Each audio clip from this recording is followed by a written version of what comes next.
Hi, my name is Mike, and I'm here to read a comic. And the comic that I'll be reading today is the all new, all different X-Men, issue number 97, dated February 1975.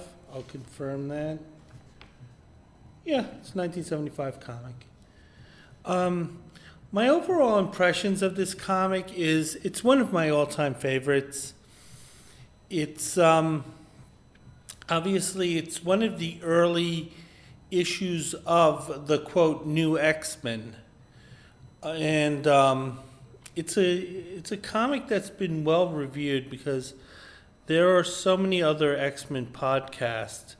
So really, I mean, the only difference between that and mine is that it's just going to be my opinion, and that varies on how much you value that.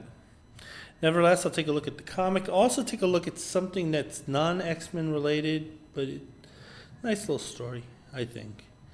So anyway, cover features Cyclops and Havoc. They're both having it out with their power blast. Everything seems to be equal between the two brothers. The art is by Buckler and Cockrum, and based on the way the cover's set up, I'm pretty sure that Rich Buckler was the one who did the two main figures, the two brothers here fighting it out. And I suspect that Cockrum did the background characters. And that would be Storm, Colossus, and Nightcrawler. The story spends a lot of time developing them, and I'll explain why it does so. I mean, really, come on, they're new characters. They needed to be developed. Beautiful cover. The coloring is really nice with the dark shading here, and overall it's a pretty well drawn comic cover and comic book. I would have been proud to buy this for 25 cents. I didn't. I bought X-Men. I bought Giant Size 1 and I bought X-Men 96, and then I went like 3 years without reading another X-Men. So I kind of came into the game a little late. Boy, did I regret that decision, considering the other crap that I was buying at the time. So anyway, to go on with my little story, I might have affected the Marvel Cinematic Universe in a small way. On Thursday, there was an early screening of Mario Van Peebles' new movie, Posse Justice, or Justice, I think it's Posse Justice, or Justice Posse. Again, I'm always on gummies, so my memory kind of fades. So anyway, I knew it was a cowboy movie, and since Mario Van Peebles was the star of it, I figured it would be centered around African-American cowboys and Western figures. I remembered a few years earlier, I was at the Berkeley Comic Con, and I had picked up a copy of Reno Jones' Gunhawk in one of the bargain bins. So it was something that cost me no more than $1 at most. And I figured, you know what, maybe Mr. Van Peebles, and that's what I addressed him as. I know how to address people. He'd probably get a kick out of this comic. And if I get an opportunity to just kind of get a moment of his time, because it was a Q&A, because after the screening, Mr. Van Peebles, he spoke to the audience, and he answered a few questions. Anyway, I found an opportunity. I handed him the comic. I said, hey, if you want to throw it out, no big deal. But he really seemed to enjoy the comic. I don't think he knew it existed, so he kind of got a kick out of it. And I said to him, you know what? Maybe you should go to Marvel Studios, show him the comic, show him your new movie, and you say, let's talk. And he got a big kick out of that. I have no idea if Hollywood works that way. But nevertheless, if you see Marvel developing, Reno Jones, Gunhawk, and Mario Van Peebles is attached to it, might have had a little something to do with it. So anyway, I'm going to go into my review of X-Men 97. There's a lot to talk about. This is a really good story. It's also somewhat of a landmark story in that it's the first issue that Chris Claremont had the creative control he wanted. And he does take advantage of it in ways that would show itself in the future. So I'm going to open up the issue, My Brother, My Enemy. Okay, so we open up, we see Charles Xavier. He's trying to sleep. He's having one huge LSD trip.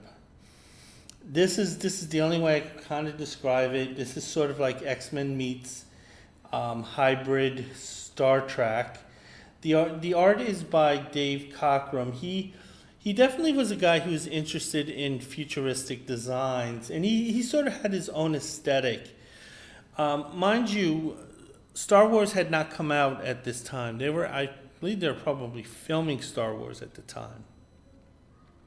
So Cockrum did not have that aesthetic to fall on. So there's more of a Star Trek feel to his kind of like space adventures. So anyway, Charles Xavier, he's freaking out over this. I kind of would be entertained by this type of imagery, but nevertheless, Charles is all freaked out. Turn to the next page. We see this huge cosmic battle, kind of like, predicting Star Wars here. It's a monstrous cosmic battle similar to Star Wars. You have a big Imperial presence here, and then you have kind of the smaller rebel presence. They're duking out. They kind of look like they're in these bug alien ships. There's one particular alien that Charles notices much more vividly than the others. Spoiler, I think it turns out to be someone who turned out to be a girlfriend of his later on, Lilandra. She's like head of the Shirai Empire. So this is, I think, the start of kind of like the M'Kraan saga. And you see her kind of going closer and closer. I should have spent more time talking about the creative team before going into the story. Nevertheless, we see this imagery of Liandra before she's been revealed. We see that it's a somewhat humanoid individual, but we can't get a good look at the face. Charles Xavier is like, no! So he's freaking out. Charles is like quite sweaty here, and he's trying to figure out what's going on because he's not used to having these type of dreams. Maureen McTaggart is downstairs to sort of take care of Charles. In issue 96, she was brought in as, quote, the housekeeper. But then it turns out they kind of upgraded her pay grade a bit, where she was like this super genius scientist who specialized in human mutations. So they kind of, that's an extreme role reversal. I suspect what happened there was that Len Wein, who wrote most of 96, he had one idea for this character, and Chris Claremont, when he got control of the comic in this issue, was like, no, we want something much more powerful for her. Chris Claremont was definitely an advocate for placing women in powerful positions and being powerful. Talk about that soon. We go to New Mexico, I believe, and it's the Rio Diablo. I'm assuming this is New Mexico. I think both Havoc and the Angel had set up base there. The Defenders were out of New Mexico for a while. So then we see Alex Summers and Laura Dane, his girlfriend. This is kind of an interesting thing that these two came back. Because after Giant Size 1 and in issue number 97, Len Wein pretty much got rid of the entire original team except for Cyclops. He's the one powerful guy, he's the one leader, and he's sort of the one loner. So even though he was sort of coming out of his shell during the Neil Adams years, they kind of made him, the stoic leader who's just chained to his duty because he has these horrible optic beams he can't control. So nevertheless, we know that Chris Claremont, he brought back some of those characters after that. So Chris Claremont was involved with the X-Men from the start, but because Len Wein had seniority over him and actual position power over him, I guess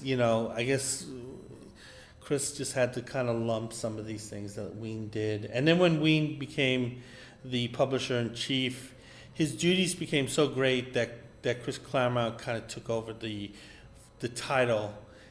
And Len Wein probably knew he wanted it. And then from there, like comic history. So anyway, we see Alex and Lorna. They have a healthy relationship. She's very smitten by him. She's not fawning over him, but she's definitely she's strongly in love with her. She feels like she hit the jackpot. So anyway, emphasizes here that Lorna feels like a woman with Alex. So we know Alex kind of can deliver the goods there. There's a knock on the door. This is unusual because they normally don't get many visitors out here because they're kind of in the middle of nowhere. So Lorna's sort of making a huge sacrifice by taking this solitary life. Alex wants to live this type of life because he can't fully control his mutant power. So anyway, Lorna recognizes who's at the door, but she's caught off guard and she's hit by this powerful beam. She's saying it's not possible that it's you, but it is. Lorna is knocked out. Very nicely drawn art by Dave Cockrum here. Turn the page. There's so many ads in this thing. Alex hears the scream. And this is obviously very unusual.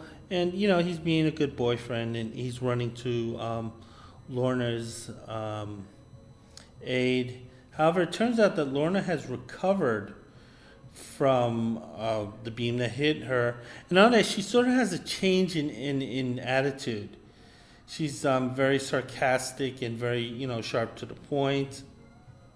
Alex is a little confused by this because, she was screaming and now she's being kind of a nice princess, and she's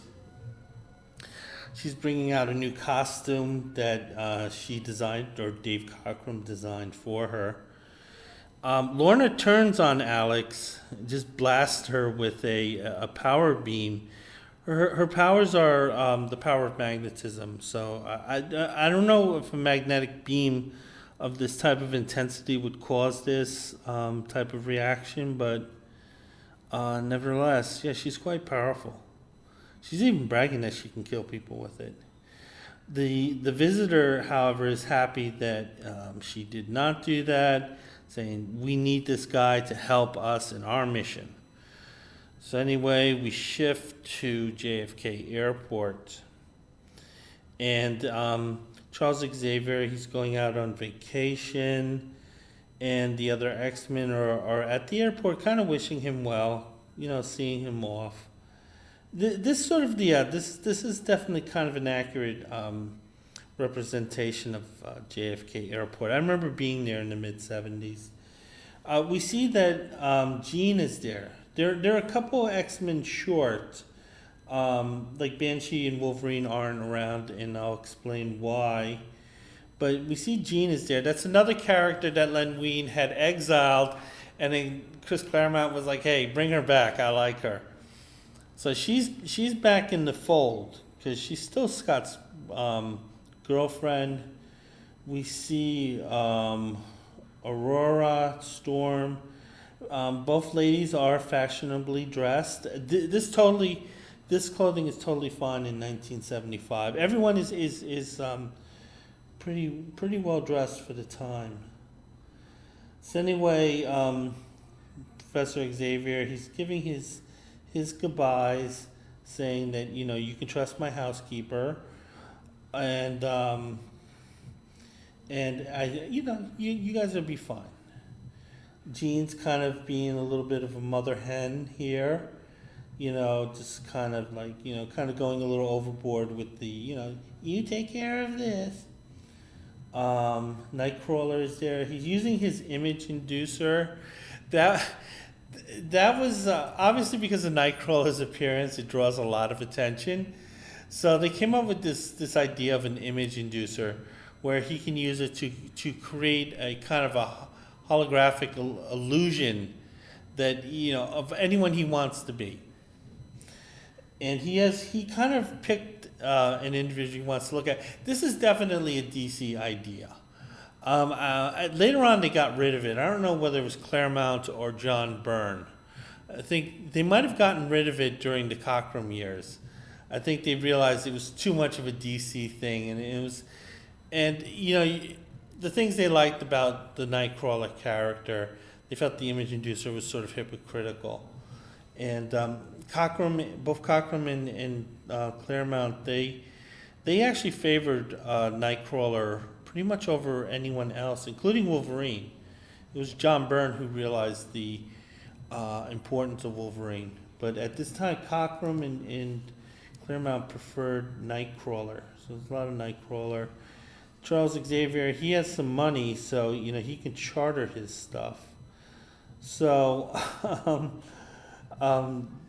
yeah.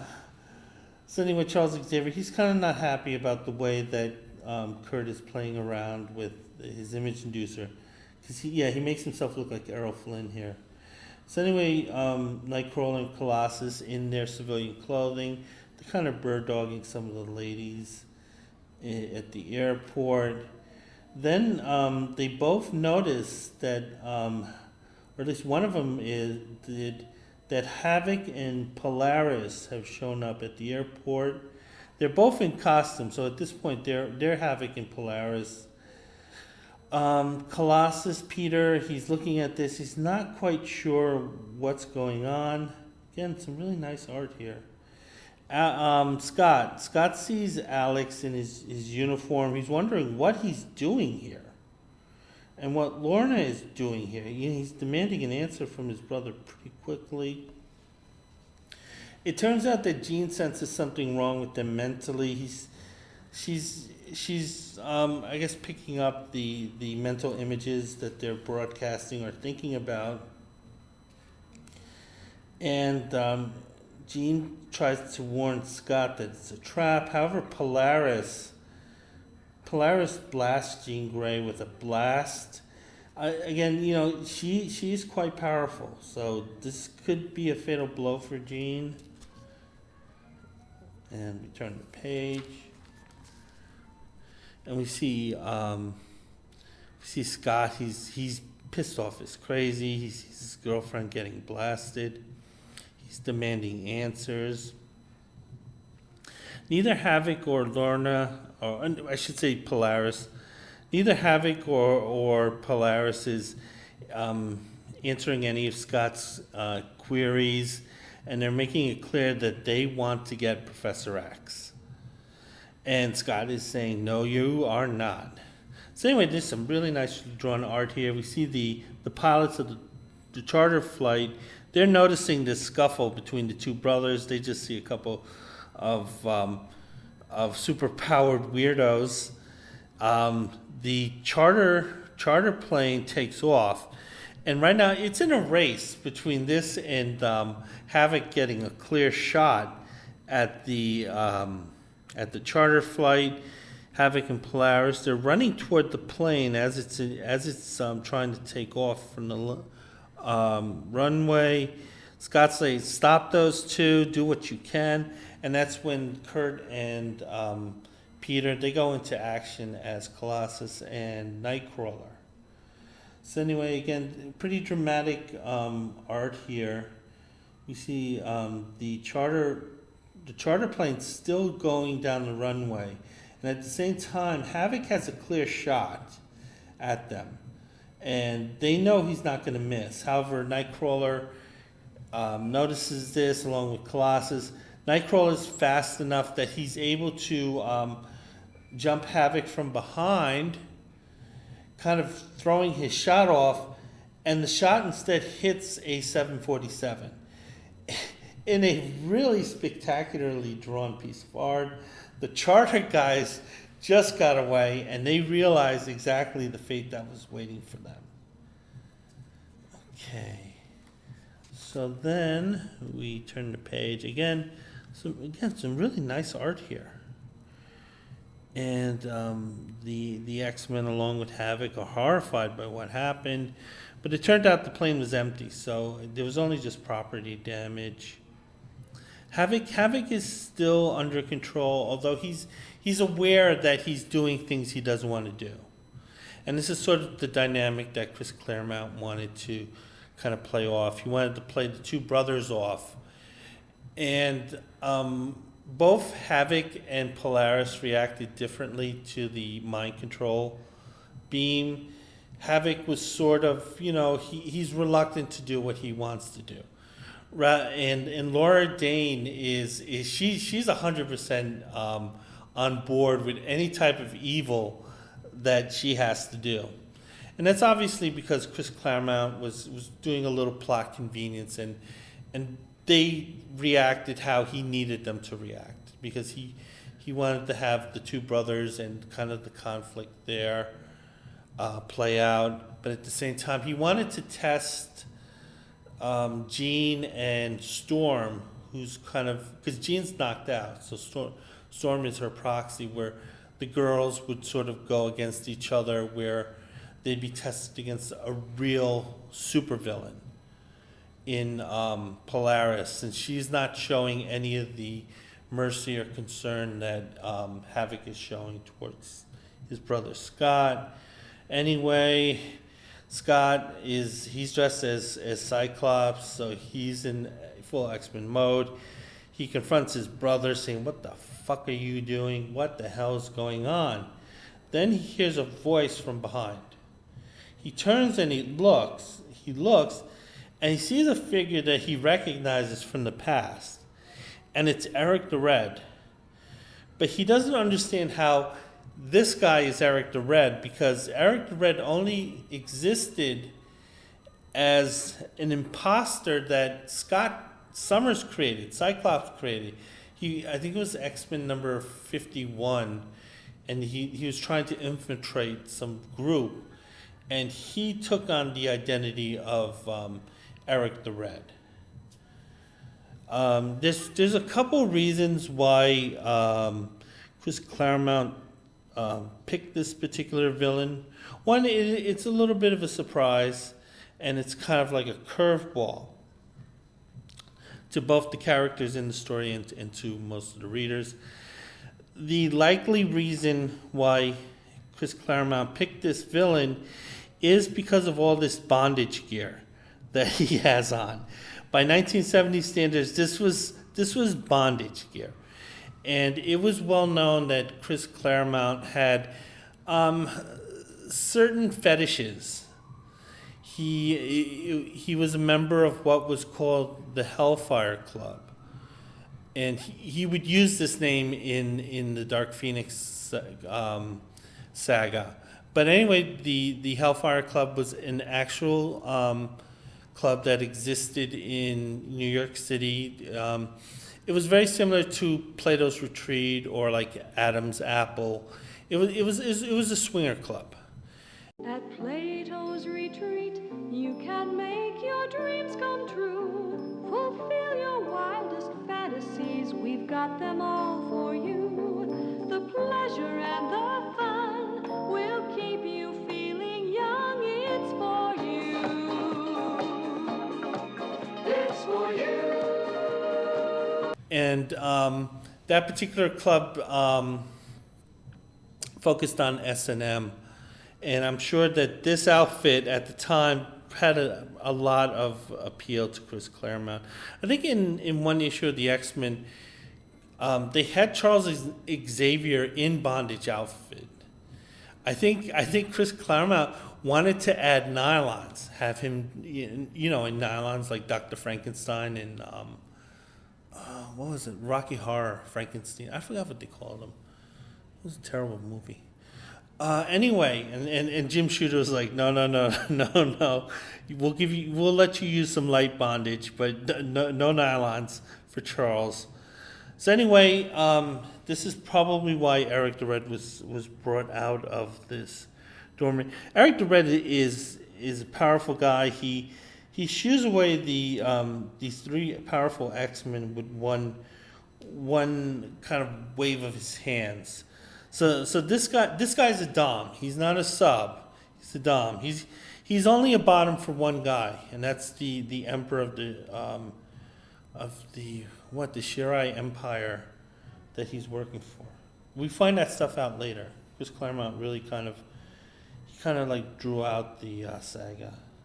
So anyway, we go back to the ladies, and we see Storm here, and she's flying an unconscious Jean out of danger because there's not only you have these two very powerful individuals fighting against them, they also have the Carnage at the airport, along with having to protect basically the surrounding civilians. So this is kind of a difficult situation for them. It's not so difficult for Polaris, since she doesn't care who she hurts. Again, some really beautifully drawn face by Dave Cockrum. Dave Cockrum drew beautiful faces. Laura Dane comes in. She apparently has the power of flight, since she can use her magnetic energy to push against herself. She can also attack while in flight. So she gives this powerful zap to both Storm and Jean. Storm absorbs most of the impact, which is lucky. Jean probably couldn't walk out of this. Anyway, Jean's falling. She's still unconscious and she's still falling. Aurora's trying to reach her. She can fly, and it's getting closer and closer. Again, very dramatic, very well-drawn art by Dave Cockrum. It's sad that so many people have forgotten about him. Anyway, Storm is reaching out for Jean's hand. It's getting closer and closer, and then we see that she caught her. And we also catch a little of Jean's underwear. Okay, there again, common. I bet you one thing. I bet Jean, like most women, she was not trimming herself down there. So they probably look like a sleeping fox, there in that area. So anyway, Aurora is in her street clothes. So she's still in her civilian clothes as she was flying Jean off. However, she lands and she puts Jean down gently, and then she is able to. I think she can switch her molecules of her outfit. Anyway, she's Storm, and again, these are some really beautifully drawn panels here. Anyway, we see the two brothers, and they're kind of fighting it off. Alex is letting it be known that what he's doing, he's being compelled to do by some alien force, and he just simply wants his brother to go away, so they're not put in a position where he's not put in a position where you might have to hurt him. Cyclops is saying, "No way, I want to hear answers." And Havoc can't really answer him, but he's definitely letting it be known that his mind is being controlled. Cyclops is telling him, "Fight it." Alex just can't, and he's attacking his brother. Cyclops is fighting back, but he's doing it in a way where he can minimize how much he hurts Alex, because he knows that he's not responsible for what he's doing. Now, before I go back to the story, I'm going to look at the letters page. Again, they're talking about the early issues where this is like X-Men 95, because at this point it was bi-monthly. So the first letter is a positive one. So this person likes what they're doing. He likes the Gil Kane covers. Those two Gil Kane covers, 94 and 95, were great. Cockrum, who came over from DC and brought some of those X-Men characters with him, saying his art is really good. Again, Cockrum was a terrific artist in his day. The problem is that he wasn't a particularly fast artist. So when he was rushed, the artwork didn't look that good.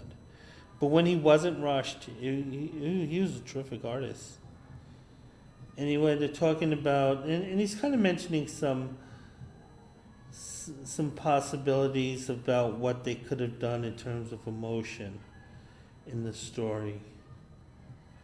Okay, and they kind of answered back to him. He had noticed a mistake, and he admitted, okay, we made a mistake in the spelling. Second letter likes it, calls the issue a masterpiece. He's kind of talking about something about what Chris Claremont did. Oh yeah. The story was broken up, so Chris Claremont did part of the story, and Len Wein did the other parts. Because issues 94 and 95 were intended to be in a giant size, but Marvel said, hey, we're going to make this a regular title, so they kind of had to redo that issue a little bit. Okay, so he likes what's going on. Oh, one guy, he's mentioning about Thunderbird's death, and it's actually from a guy who is Native American, and he's saying, hey, it was really great seeing me represented, someone from my demographic represented, and you killed them off, and they're giving the reason why, and they're saying that basically Thunderbird was their weakest character in their opinion. And it's true, he did not really distinguish himself any differently than, say, Wolverine in terms of his power set. So you're basically, you just had a second Wolverine.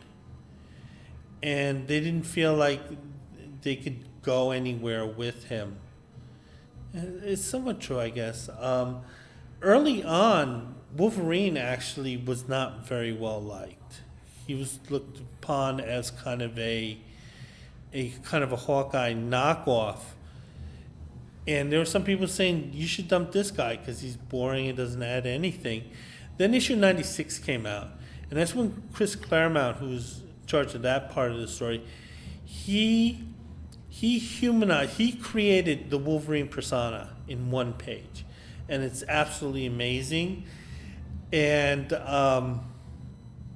that's really when the fortunes changed for that character completely. And even during the Cockrum years, where they kind of preferred Nightcrawler, they kept Wolverine involved enough that he was developing more and more of a fan base. And it wasn't until John Byrne took over the character, he took over the title, that the character of Wolverine really came to the forefront. It was John Byrne who said, no, this guy is the star of the title, not Nightcrawler. And sometimes, the artist was often the co-writer of the story, because the artist was the one who had the plotting. And the artist is the one drawing the issue. So if he starts including, Wolverine doing all this stuff, Chris Claremont's going to have to go along with it. Because if John Byrne said, fine, you know what, you don't like this, you draw it then, where Nightcrawler is the star, and Chris isn't going to do that. So, that's an example of how, like, an artist and writer can disagree with each other creatively. Oftentimes that leads to the artist leaving the comic. That happened with Steve Gerber and Frank Brunner in Howard the Duck. Brunner was adding stuff to the art that wasn't in Steve Gerber's scripts. So Gerber didn't like Brunner kind of freelancing with his artistic intent. So Gerber was able to get, Brunner off the title. So anyway, that's how creative stuff works sometimes. So anyway, we see Havoc and Scott are going at it. Some really nice artwork here.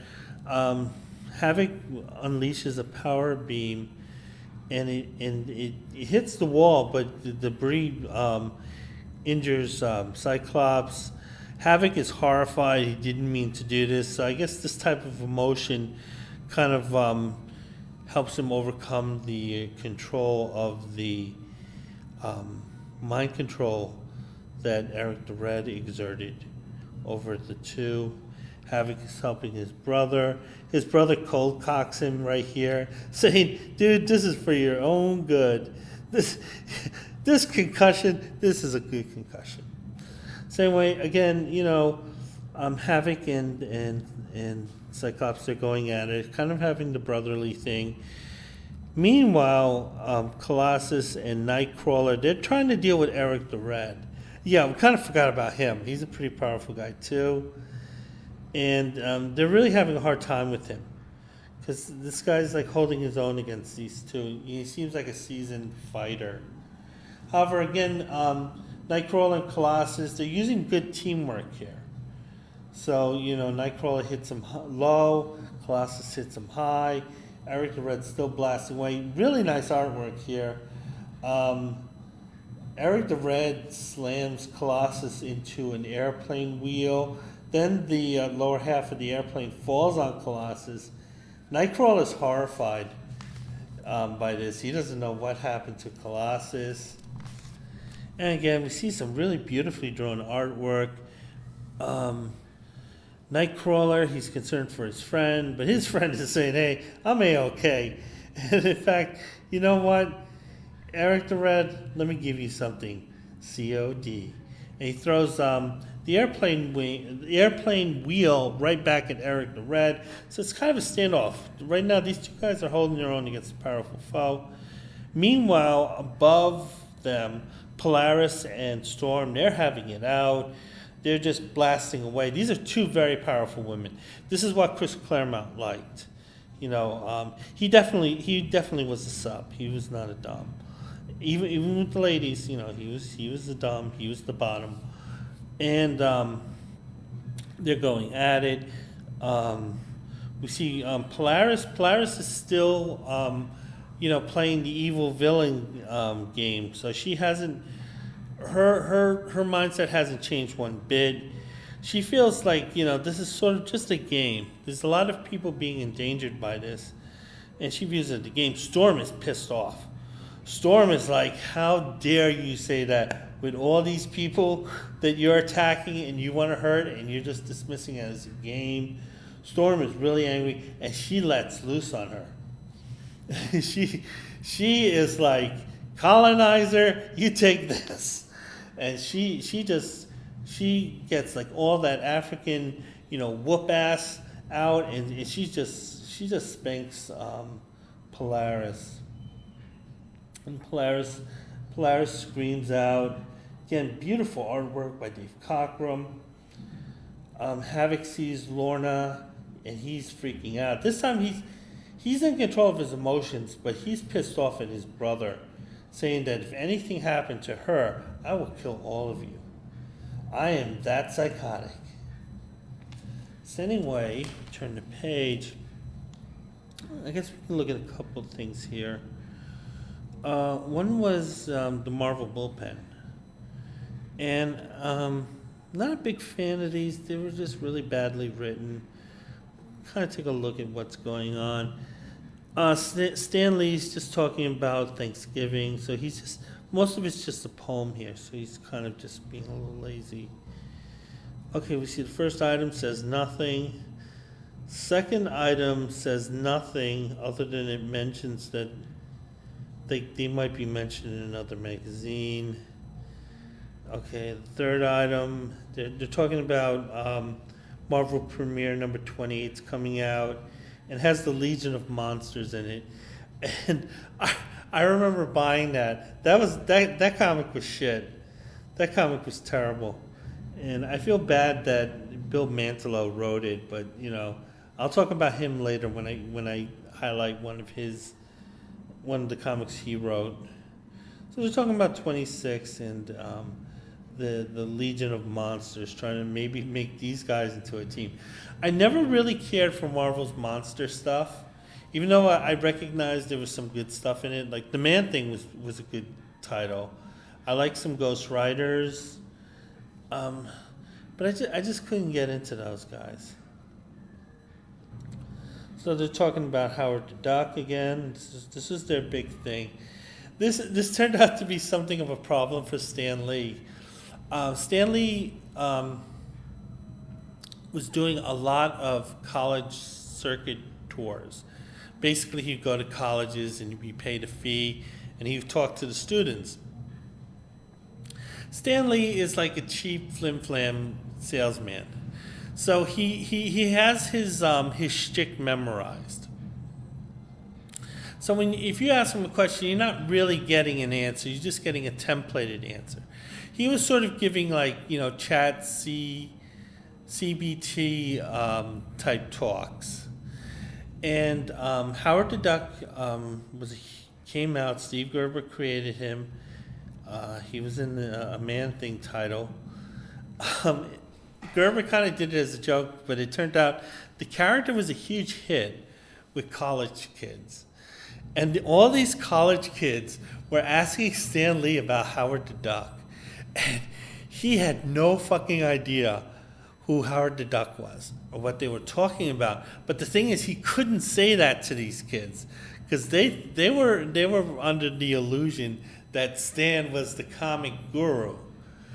And it was embarrassing that Stan was like paying so little attention to comics at the time that he did not know that what their hottest property was at the time.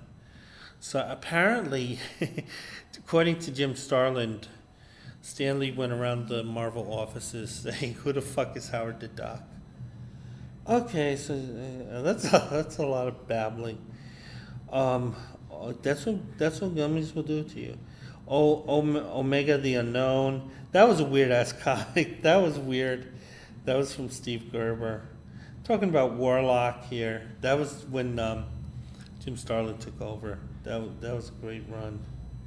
They're talking about Paul McCartney. I think they made reference to a couple of Marvel characters, and just some kind of awards, Shazam awards, no big deal.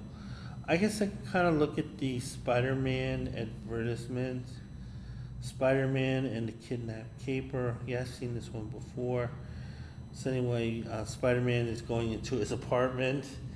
He's looking for Aunt May. Not quite sure why. I would say keep her lost. Anyway, it turns out that Aunt May was kidnapped by a couple of professional kidnappers. They kidnap people randomly, and then they ask for like $50,000 in ransom. One of the robbers could not believe that anyone would pay that much for Aunt May. Yeah, I kind of agree too. But then again, why did you kidnap her? So anyway, Spider-Man, Peter Parker, he goes in as Spider-Man. He seemingly has the ransom money to pay for Aunt May. By the way, he's gagged. So Spider-Man makes the switch with the kidnappers. So the kidnappers kind of got rewarded here. There were no consequences for what happened. Spider-Man, he goes off with Aunt May. He keeps the gag on her. So even he doesn't have to listen to her nagging. It turns out the suitcase just had some Hostess Twinkies. The guys are kind of noticing they don't mind they're being tricked. They said, these Twinkies are so damn good. It's fine that we got tricked. And then Peter and Aunt May are at home sharing some Twinkies. Honestly, I always felt Aunt May was just a huge drag on Spider-Man. Okay, so anyway, we go back to the story. Lorna Polaris is seriously hurt. Again, the art is so nice here. It's really beautifully drawn artwork. So anyway, Laura Dane, she's knocked unconscious. Havoc is concerned with her. So Eric the Red notices that one of his powerful puppets is out of the game. The other is basically mentally and emotionally out of it. Not going to get much out of them. Eric the Red sees reinforcements in the names of Wolverine and Banshee. So they're coming in as an excuse for Eric the Red to kind of cut off this battle, because he feels like, the numbers game wasn't working for him. Now, the reason it's kind of clear here that Chris Claremont did not really want to include Wolverine and Banshee in this story. Part of that, I'm sure, has to deal with, or is due to the fact that these characters were somewhat developed prior to Chris Claremont's involvement. Banshee was around for a while and had appeared in a few comic books, and so did Wolverine. And I guess Chris Claremont wanted to focus on the characters that he could shape, which would be, Colossus, Nightcrawler, Storm. Also, fans hadn't seen that much of them. So yeah, you want to highlight sort of these unknown characters that you hope the fan base will accept. So anyway, Eric the Red, he's saying, listen guys, I asked a lot of you and you came through, but we gotta go. The odds aren't good. I'm not gonna risk you guys making me look bad. That's what Eric the Red's basically saying here. And Eric the Red flies off with both of them. So they're kind of like, they are real, they're kind of passive, these two. So that mind being did something to them. So anyway, Cyclops is yelling, stop, and he's threatening to shoot them while they're in flight, which could be fatal to two of them, because maybe Eric the Red dies from that fall, but the other two definitely will. But you can see that the threat is not real. Cyclops, I should say, not Scott. Cyclops just can't do it.